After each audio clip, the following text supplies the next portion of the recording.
Yevropa Parlamenti ve 19 davlat parlamentidagi 50 dan ortiq vakil ve kengash palata a'zosi Xitoyning xalqaro soqchi tashkiloti, ya'ni Interpolning 13 kishilik ijroiya komitetiga nomzodlikka ko'rsatganligiga qarshi chiqdi.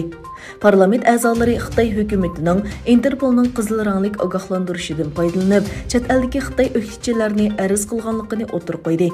Parlament a'zolari mundaq dedi: Xitoy amaldorlari Xu Binchengning ijroiya komitetiga saylanishi Xitoy hukumatining Interpol huquqini suiiste'mol qilishiga yeshil chiroq yiqildiganligidan derak berdi. Chet elda yashaydigan necha minglagan Hongkongliklar, Uyg'urlar, Tibetlar, Tayvanliklar va Xitoy o'qituvchilarini texmi cho'ng xatarga duchor qiladi.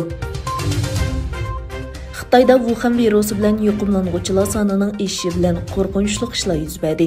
Xitoyning sharqiy shimolidagi Liaoning o'lkasining Dalian shahridagi bir universitetda paydo bo'lgan yuqum sababidan 11 mingdan ortiq o'quvchi karantina qilindi. Bir yılda ötküzülgen Yevropa İttifaqı diplomatiya ministerleri yığınida her qaysi devletler O'rta Sharq devletlerden kelgen köşmellerinin Yevropa İttifaqı chegarasiga to'shilishida rol o'ynagan Belorussiya amaldorlariga jazo yurgizishga qo'shildi.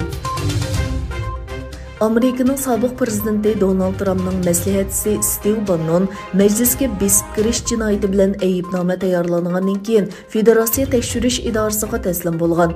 Amerika matbuotlaridagi xabarlarga qaraganda, Bannon to'nigin degan Federatsiya tekshirish idorasi xodimlariga taslim bo'lgan va shu yerda tutib turilgan. Hindiston Oliy sud mahkamasi doiralaridan poytaxt Yangi Dehli va atrofiga ta'sir ko'rsatayotgan havo bulg'anishiga qarshi jiddiy tadbir qo'llanishi talab qilindi. Bu tadbirlar orasida amal bar uyda ishlash taklifi bor. Fransiyada davlat bayrog'idagi ko'k rang o'zgartirildi.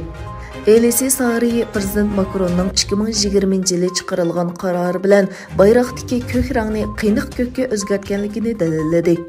Ammada e'lon qilinmayla elib berilgan bu o'zgarish inqos qo'zg'adi.